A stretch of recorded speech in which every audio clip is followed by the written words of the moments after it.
Allahu Akbar, Allahu Akbar, Allahu Akbar, Allahu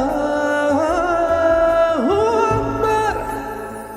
Ashhadu an la ilaha illallah,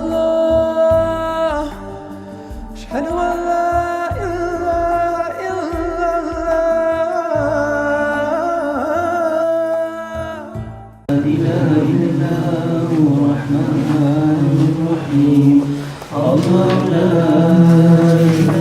There are different forms of forgiveness. There is asking forgiveness from Allah, istighfar, tawbah. There is forgiving others, tasamuh. There is accepting forgiveness from others. As the Quran says, khudil afwa min, or the Nabi Sallallahu Alaihi Wasallam says, khudil afwa anin nas. Accept forgiveness from people when they ask you for forgiveness. And there is forgiving of the self. That Allah says, لَا تَقْنَطُوا بِرَحْمَةِ اللَّهِ إِنَّ اللَّهَ بِكُمْ رَحِيمًا. Do not despair of the mercy that of Allah, that Allah has over you. Because Allah is to us most merciful. So we need to forgive ourselves, because even Allah forgives us when we make mistakes. And then there's the forgiving of our circumstances. Sometimes there are things that are beyond our control, beyond our ability to change. And you have to accept that. This is how it is, this is how Allah has created. It's probably there as a trial for us. So we have to embrace it, we have to make peace with it, we have to forgive it. So when the Quran says hold dear to forgiveness, it is asking us to embrace all those kinds of different forms of forgiveness. It is asking us to cultivate an attitude of forgiveness, as opposed to bearing grudges, to filling your heart with hatred, jealousy and malice, and all those things that goes against your ability to forgive somebody or to accept forgiveness. So why does Allah use forgiveness, standing up for what is right and turning away from the ignorance in one sentence, as if there is a relationship between these three things? Turn away from the ignorant. Why do we have to turn away from ignorance? What is it about ignorance that we need to turn away from? What does ignorance do to a person's psyche or to a person's development if you want to engage with that? So that is a question we need to ask. And so in order to answer these questions, one has to look at the nature of ignorance. Ignorance is the opposite of knowledge and wisdom. And as we have been taught in Islam, that knowledge and wisdom is a weapon of the believer. So it is encouraging Muslims to continuously engage with knowledge, seeking knowledge. There are many hadith that talks about utubul ilm min al-mahdi ila al-lahl, that you need to seek knowledge from the cradle to the grave. Utubul ilm hatta fi sin, that you have to seek knowledge even if you have to go as far as China. And I mean, in the 7th century, China was quite a far place. So there's a lot of emphasis on seeking knowledge, because knowledge is one of those things that wipes out ignorance.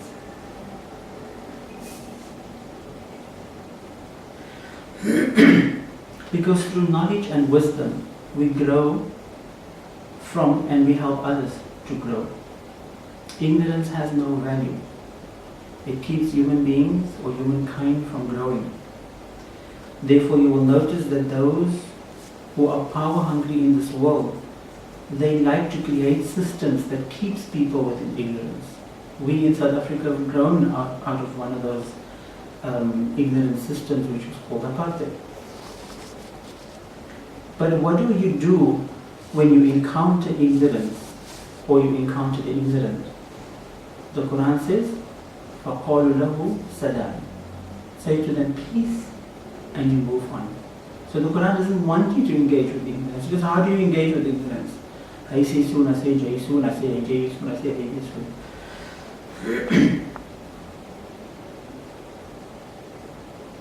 And why do we forgive ignorance?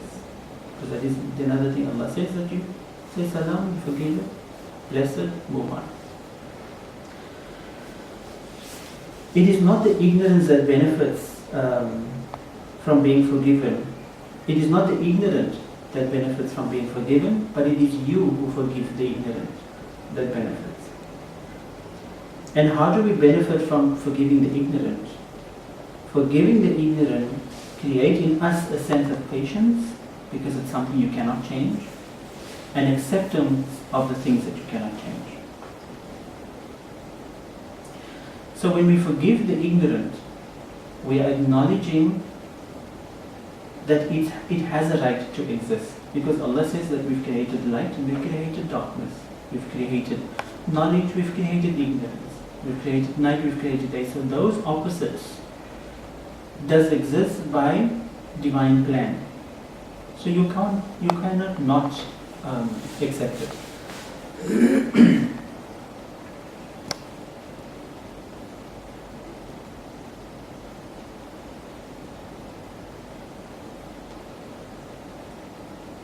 But at the same time, by acknowledging the right of ignorance to exist, we also have to acknowledge our right to engage with it or to not engage with it.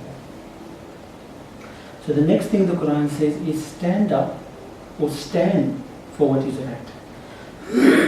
What value do you have when you cannot stand or you cannot even stand up for something that is right? So the Quran encourages you to take a stand, not to sit on the fence, but to take a stand, even if the decision is wrong, but you have taken a stand. But the Quran says, stand for something that is right. So what value does our lives have if we cannot address the injustice and help those who are weak and to whom an injustice has been done? How can we ignore it when someone's right has been taken away? Does this in itself not constitute ignorance? Because you see injustice, you see somebody is being robbed, or you see oppression happening, but you're not doing anything about it. That in itself is ignorant, because you know that there's something, that injustice is taking place, and you sit back and you do nothing about it.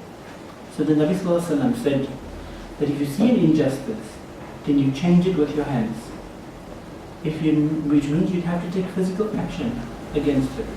If you're not able to change it with your hands, then you speak out against it. And if you're not able to speak out against it, then at least hold it in your heart, make dua against it. At least hold it in your heart that this is something I don't like, I don't agree with, I don't stand for it.